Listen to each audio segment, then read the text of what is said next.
வணக்கம். 717 டாஸ்மாக் கடைங்க இன்னும் 2 வாரத்துக்குள்ள மூடணும் இல்லை மூடியே ஆகணும் அப்படின்ற உத்தரவு விஜய் பிறப்பித்திருக்கிறார். ஆட்சிக்கு வந்து 3வது நாளே பெண்களுக்கு சந்தோஷமான விஷயம். கல்வி நிலையங்கள், பஸ் ஸ்டாண்ட், அப்புறம் கோவில், இதை சுற்றி 500 மீட்டருக்கு உள்ளே இருக்கிற எல்லா டாஸ்மாக் கடைகளையும் தான் விஜய் மூட உத்தரவிட்டிருக்கிறார்.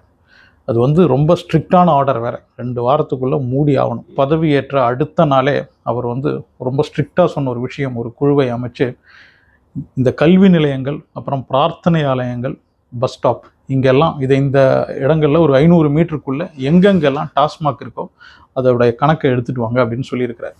276 டாஸ்மாக் கடைங்க சர்ச், கோயில், அப்புறம் மசூதி இதை சுற்றி இருந்திருக்கு. அதாவது ஒரு 500 மீட்டர் ரேடியஸ்குள்ளே. அப்புறம் கல்வி நிலையங்களுக்கு பக்கத்தில் 176 டாஸ்மாக் கடைங்க இருந்திருக்கு. பஸ் ஸ்டாண்டு பக்கத்தில் கிட்டத்தட்ட 255 டாஸ்மாக் கடைங்க இருந்துச்சு. ஸோ இதையெல்லாம் கூட்டி பார்க்கும்போது 717 டாஸ்மாக் கடைங்க. ஸோ இந்த டாஸ்மாக் கடைங்களை எல்லாம் 2 வாரத்துக்குள்ளே மூட சொல்லுங்க அப்படின்னு விஜய் உத்தரவிட்டிருக்கிறார்.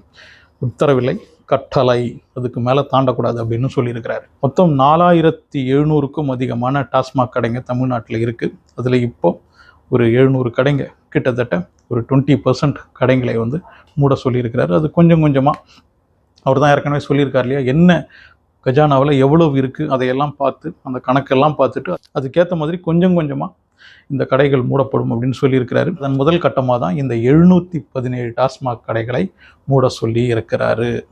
இந்த கள்ளச்சாராயத்தை எல்லாம் ஒழிக்கிறதுக்காக 1983 எம்ஜிஆர் கொண்டு வந்தது தான் இந்த டாஸ்மாக். மிக அதிகமான டாஸ்மாக் கடைகள்லாம் வர ஆரம்பிச்சது 2011க்கு அப்புறம்.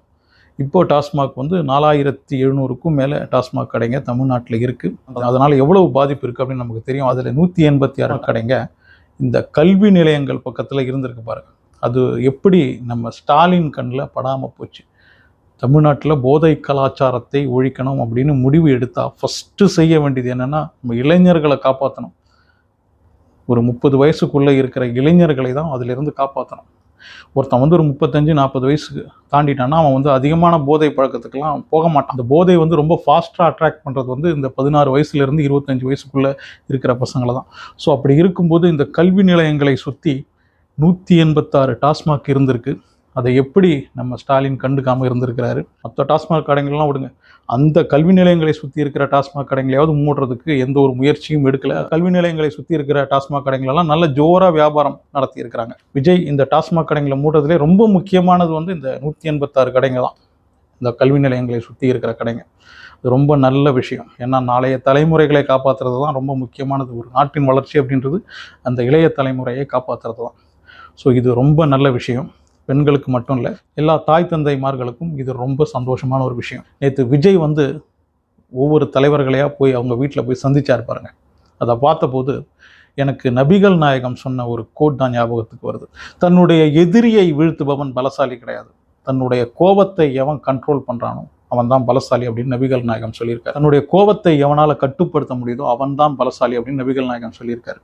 இப்போது இந்த எலெக்ஷனுக்கு முன்னாடி என்னென்ன வார்த்தைகள் விஜயை பார்த்து இந்த தலைவர்கள்லாம் சொல்லியிருந்தாங்க, எவ்வளவு மோசமான வார்த்தைகள்லாம் பயன்படுத்தியிருந்தாங்க. அப்படி இருந்தும் கண்டிப்பாக உள்ள கோபம் இருக்கும். யாருக்கு தான் கோபம் இருக்காது? மனிதன் அப்படின்னாலே நமக்கு வந்து கோபம் இல்லை அப்படின்னா அதெல்லாம் போய் அந்த கோபத்தை கட்டுப்படுத்திக்கிட்டு அவங்களையெல்லாம் போய் சந்திச்சார் பாருங்க. அப்போ தான் விஜய் வந்து உண்மையான பலசாலி ஆகிறார். அங்கே தான் அவர் பலம் வாய்ந்தவர் அப்படின்றத நிரூபிக்கிறார். அடாவடி அரசியல் நமக்கு தேவையில்லை, பழிவாங்கும் அரசியல் நமக்கு தேவையில்லை, ரொம்ப பக்குவமான அறிவார்ந்த அரசியல் தான் நமக்கு தேவை அப்படின்றது தான் இது காட்டுது. நெக்ஸ்ட்டு, இப்போ விஜயை வந்து குறை சொல்லியே பிழைக்கிற நிறைய பேர் இந்த மீடியாவில், அவங்க வந்து அவங்களுடைய தோல்வி இது. உண்மையிலேயே விஜய் வந்து ஜெயிக்க மாட்டாங்க அப்படின்னு 100% நம்பினது இந்த குறை சொன்ன ஒரு கும்பல் தான். இப்போ விஜய் ஜெயிச்சிட்டார். இப்போ ஜெயிச்சிட்டாருன்னு உங்களுக்கு தெரிஞ்சு போச்சு. அவருடைய ஆட்சியும் நல்லா இருக்குது. அட்லீஸ்ட் அவர் வந்து அடுத்தடுத்த ஸ்டெப்பை செய்கிறார். நீங்கள் நினச்சதை விட நல்லா செய்கிறார். அதுதானே உண்மை, எல்லாருக்கும் தெரியுது. விஜய் ஆட்சிக்கு வந்தால் எப்படி இருப்பார்னு அவங்க ஒரு கால்குலேஷன் பண்ணி வச்சுருந்தாங்க. அதையெல்லாம் தவிடுபொடியாக்கி ரொம்ப பக்குவப்பட்ட அரசியல்வாதி மாதிரி விஜயோடைய செயல்லாம் இருக்குது அப்படின்னு இப்போ இந்த விஜயை விமர்சனம் பண்ணவங்களுக்கே தெரியுது. அப்போ நீங்கள் என்ன பண்ணணும்னா, திருப்பியும் வந்து அந்த வன்மத்தை கொட்டாமல், அந்த வன்மத்தை கொட்டும்போது என்ன ஆகுதுன்னா மக்களுக்கு உங்களுடைய வீக்னஸ் தெரியுது. யாரை? விஜயை விமர்சனம் பண்ணிக்கிட்டு இருந்த இந்த ஒரு கும்பல் இருக்குது பாருங்கள், அவங்களுடைய வீக்னஸ் மக்களுக்கு தெரிஞ்சிடும். நிறையா இந்த ஆள் சொல்கிறதெல்லாம் எதுவும் நடக்கவும் மாட்டேங்குது, சும்மா பொய்யா சொல்லிக்கிட்டு இருக்கானே அப்படின்ற மாதிரி மக்களுக்கு வந்து உங்கள் மேலே ஒரு கருத்து வரும். அதனால் ஒரு 6 மாதம் விடுங்க. 6 மாதம் டீசெண்டாக கமெண்ட் பண்ணுங்கள்.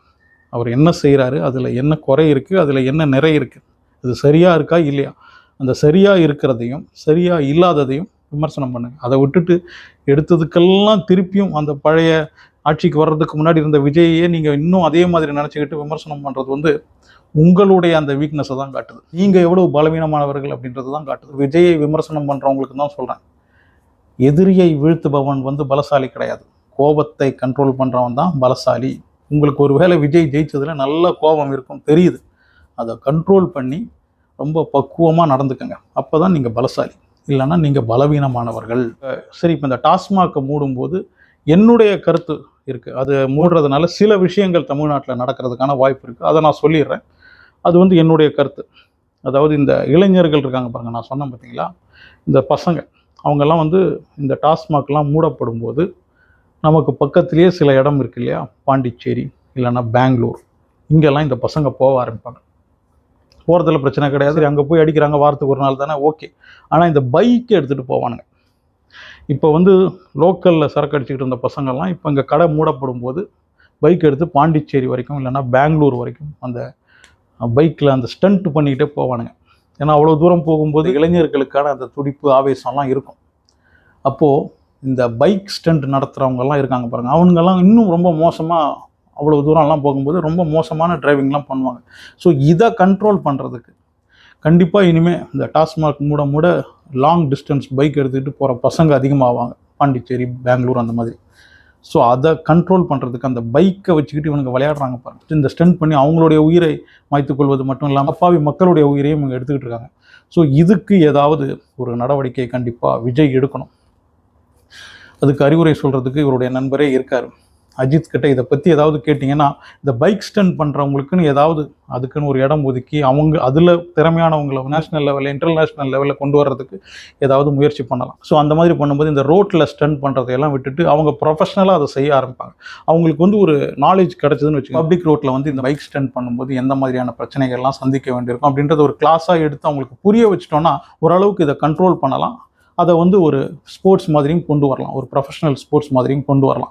ஸோ அதுக்கு ஏதாவது நடவடிக்கை எடுக்க முடிஞ்சால், ஏன்னா சிஎம் விஜய் அப்படின்னும் போதே அவரை சுற்றி இளைய தலைமுறைகள் ரொம்ப அதிகம். ஸோ அவங்களுடைய அந்த உயிருக்கும் அவங்களுடைய பாதுகாப்புக்கும் அவங்களுடைய பெற்றோர்களின் கண்ணீரை துடைப்பதற்கும் ஏதாவது நடவடிக்கை எடுத்தீங்கன்னா நல்லாயிருக்கும். இது என்னுடைய பர்சனல் கருத்து.